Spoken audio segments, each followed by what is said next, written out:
আল জাজিরাতে, এটা গতকালই হলো, আর দুদিন আগে ইন্ডিয়ার একটা ম্যাগাজিন দ্য উইক তার একটা ইন্টারভিউ পাবলিশ করেছে। দুটোতেই গতানুগতিক কিছু প্রশ্ন আছে, বহুদিন ধরে যেসব প্রশ্ন তাকে করা হচ্ছে, বিদেশি মিডিয়াতে হোক দেশি মিডিয়াতে হোক, এই প্রশ্নগুলো তাকে মোটামুটি জিজ্ঞেস করা হয়। এর বাইরেও কিছু কিছু আছে, কিন্তু খুবই ইন্টারেস্টিংলি আল জাজিরার একটা প্রশ্নের রেসপন্স তিনি যেভাবে করেছেন, এটাকে নিয়ে আলোচনা করা দরকার বলে আমার মনে হয়। এবং এই রেসপন্সটা দেখে একটা আলাপ যে চলছে, ডক্টর ইউনূসের সরকার দীর্ঘদিন থাকতে হবে, আমাদের মনে হতে পারে যে তিনি কি কোথাও কোনোভাবে তার সাবকনশিয়াসে তিনি যে টাইম ফ্রেমের কথা বলছেন তার চাইতে বেশি ক্ষমতায় থাকার আলাপ আনছেন। প্রশ্নটা আসতে পারে। যদিও শুধু একটা ডিসক্লেইমার দিয়ে দেওয়া ভালো, যে দুটো ইন্টারভিউর কথা বললাম দুটোতেই নির্বাচনের ক্ষেত্রে তিনি ঠিক সেই কথাগুলোই বলেছেন যেগুলো তিনি আগে বলতেন। সংস্কারের কথা, ঐক্যমত্য কমিশন কিভাবে কাজ করছে, কিভাবে ফাইনাল জুলাই চার্টার হবে, সেই চার্টারের ভিত্তিতে কিভাবে পরবর্তীতে নির্বাচনে যাবে, কিভাবে কম সংস্কারে ডিসেম্বরে নির্বাচন, কিভাবে বেশি হলে জুনে নির্বাচন, এই একই কথাগুলো তিনি আবার বলেছেন, হুবহু একই। তো তার এই কথাগুলো খুবই কনসিস্টেন্ট, কিন্তু কিছু কথা তিনি বলেছেন আসলে এই চিন্তা তুলে দেয়। আমার মনে হয় আমরা আমাদের অপিনিয়নগুলো আমাদের মতো করে দেখব, এটাই নিয়ম। আমাদের সাবজেক্টিভ পয়েন্ট অফ ভিউ থাকবে, তার এই বক্তব্যকে আমরা কীভাবে ইন্টারপ্রিট করব। কিন্তু আমার কাছে মনে হয়েছে কোথাও তার ভেতরে এটা থেকে থাকতেও পারে। এবং এর সাথে আমি যোগ করব তার সর্বশেষ জাতির উদ্দেশ্যে ভাষণ, ওটা নিয়ে আমি আমার নিজস্ব টেক দিয়েছি, সেটা আবার স্মরণ করিয়ে দিতে চাই। উনি আল জাজিরার সাথে এক ইন্টারভিউটাতে তাকে প্রশ্ন করা হয়েছিল এরকম, উপস্থাপক বলছেন, এটা বলা কি ঠিক যে শেখ হাসিনার পতনের পরের মধুচন্দ্রিমা এখন সম্ভবত শেষ হয়েছে? বেশ কিছু বড় চ্যালেঞ্জ রয়েছে যেগুলো সুনির্দিষ্ট জবাব আপনাকে দিতে হবে, কারণ পুরোনত ক্ষমতাধরদের প্রভাব রয়েছে। অন্যরা রাজনৈতিক শূন্যতাকে কাজে লাগাতে চাইছে। যেমন লাখ লাখ রোহিঙ্গা শরণার্থী রয়েছে, সমাধান কি বাংলাদেশ একা করতে পারবে? একটু খেয়াল করি, প্রশ্নটা হচ্ছে তার মধুচন্দ্রিমা শেষ হয়েছে এবং বেশ কিছু চ্যালেঞ্জ আছে যেগুলো সুনির্দিষ্ট জবাব তাকে দিতে হবে বলা হচ্ছে। পুরনো ক্ষমতাধরদের প্রভাব রয়েছে এবং অনেকে রাজনৈতিক শূন্যতা কাজে লাগাতে চাইতে পারে, এবং রোহিঙ্গাদের কথা আসছে। তার জবাব তিনি বলছেন দুটি বিষয়, একটি জনগণের অধৈর্য নিয়ে, তা মধুচন্দ্রিমা শেষ হোক বা না হোক, বাংলাদেশের পরিস্থিতি দেখে এখনও মানুষ মনে করে অন্তর্বর্তীকালীন সরকার এখনও তাদের জন্য ভালো সমাধান। এই বাক্যটা আবার খেয়াল করি, বাংলাদেশের পরিস্থিতি দেশে এখনও মানুষ মনে করে অন্তর্বর্তীকালীন সরকার এখনও তাদের জন্য ভালো সমাধান। তারা বলছেন অন্তর্বর্তী সরকারকে চলে যেতে দাও, আজ আমাদের নির্বাচন, কেউ তা বলেনি। এই দিকেই আমরা যাচ্ছি। আমরা এমন কোনো সমস্যার মুখোমুখি হইনি যেখানে লোকেরা বলছে যত তাড়াতাড়ি সম্ভব তাদের হস্তান্তর করো। এরপর তিনি রোহিঙ্গা নিয়ে আবার জবাব দিয়েছেন। এই জায়গাটা আমার মনে হয় পুরোটা আবার একটু পড়া দরকার। দুটি বিষয়, একটি জনগণের অধৈর্য নিয়ে, তা মধুচন্দ্রিমা শেষ হোক বা না হোক, বাংলাদেশের পরিস্থিতি দেখে এখনও মানুষ মনে করে অন্তর্বর্তীকালীন সরকার এখনও তাদের জন্য ভালো সমাধান। তারা বলছে না অন্তর্বর্তীকালীন সরকারকে যেতে দাও, আজ আমাদের নির্বাচন, কেউ তা বলেনি। এই দিকেই আমরা যাচ্ছি। আমরা এমন কোনো সমস্যার মুখোমুখি হইনি যেখানে লোকেরা বলছে যত তাড়াতাড়ি সম্ভব তাদের হস্তান্তর করো। আমরা খেয়াল করি একটা সরকারকে, খুব টিপিক্যাল একটা প্রশ্ন, মধুচন্দ্রিমা শেষ হয়েছে, এখন তো চ্যালেঞ্জ আসবে, সেটা কিভাবে হবে? মোটা দাগে যেটা হয়, 5 বছর মেয়াদি একটা সরকারের মধুচন্দ্রিমার বয়স হচ্ছে ধরা হয় 100 দিনের মতো। এরপর মানে যে হয় যে সময় একটা সরকার নতুন এসছে তাকে কিছুটা সময় দেওয়ার চেষ্টা করা হয়, তাকে খুব বেশি কঠিন বা কঠোর হিসেব নিকেশ করা হয় না। তো ডক্টর ইউনূসের সরকার যদি সর্বোচ্চ মেয়াদটা আমরা জুন ধরি, সেই ক্ষেত্রে 2 বছর মেয়াদের সরকার হয় না। সেই ক্ষেত্রে তাত্ত্বিকভাবে মধুচন্দ্রিমার বয়স 3 মাসের মানে 100 দিনের অনেক কম হওয়ার কথা ছিল, কিন্তু এটা 100 দিন মানে 3 মাসের একটু বেশি তো বটেই। 8 মাস শেষ হয়ে গেছে, আমরা 9 মাসের দিকে এগিয়ে যাচ্ছি। It's a huge amount of time. So মধুচন্দ্রিমা তো শেষ হয়েছে, সেখানে তার চ্যালেঞ্জগুলো নিয়ে তিনি আলাপ করবেন, কথা ছিল সেটাই, কিন্তু না, বেশ খানিকটা ইররেলেভেন্টলি আমি বলবো তিনি এই কথাগুলো বলেছেন। মানে আমরা ডক্টর ইউনূসের ইন্টারভিউ যদি মন দিয়ে দেখি, আল জাজিরার এটার ভিডিও ইন্টারভিউ আছে, পুরো ইন্টারভিউটা দেখলাম, তারা তাদের ওয়েবসাইটেও আপলোড করেছে। আগেও দেখেছেন নিশ্চয়ই, মানে এই মানুষটা বাংলা ইংরেজি দুটো ভাষাতেই এত চমৎকার স্বচ্ছন্দ ইন্টারভিউ দেন, আমরা খুব বেশি মানুষ এরকম খুঁজে পাবো না যিনি এতটা স্বচ্ছন্দে কথা বলেন, এতটা চমৎকারভাবে, এতটা প্রাসঙ্গিকভাবে কনটেক্সটের মধ্যে কথা বলেন। সেই ডক্টর ইউনূস এমন একটা জবাব দিলেন যে জবাবটা আসলে আমি মনে করি না এই প্রশ্নের সাথে রেলেভেন্ট হয়েছে। ঠিক আছে, তার জায়গা থেকে যেটা বলার কথা ছিল হতেও পারতো, যে মধুচন্দ্রিমা শেষ হয়েছে, চ্যালেঞ্জ আছে, চ্যালেঞ্জগুলো তারা কিভাবে জবাব দেবেন সেগুলো তার সেই কৌশল, তার সেই পদক্ষেপ, সেগুলোই তো জবাবে আসার কথা ছিল। কিন্তু তিনি হঠাৎ করে বললেন এমন সবগুলো কথা যে জনগণ মনে করছে অন্তর্বর্তীকালীন সরকারই ভালো সমাধান, এবং কেউ চাইছে না তারা এখনই চলে যাক।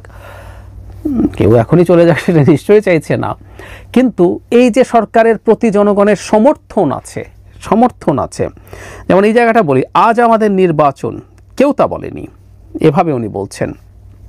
এমন কোনো সমস্যার মুখোমুখি হয়নি যেখানে লোকেরা বলছে যত তাড়াতাড়ি সম্ভব তাদের হস্তান্তর, মানে ক্ষমতা হস্তান্তর করো, তার মানে কেউ নাকি এ ধরনের কথা বলছে না। তার মানে তিনি মনে করছেন এই দেশের জনগণ অন্তর্বর্তীকালীন সরকারকে ক্ষমতায় চাইছে এবং এটাই তাদের প্রধান সমাধান বলে মনে করছে। আমি এই বক্তব্যটা নিয়ে আলাদা করে কথা বলতাম না যদি না তিনি 26 মার্চের আগে, চায়না যাওয়ার আগে একটা জাতির উদ্দেশ্যে ভাষণ দিয়েছিলেন, সেই ভাষণটা না দিতেন। দুটোকে আমি যদি মেলাই,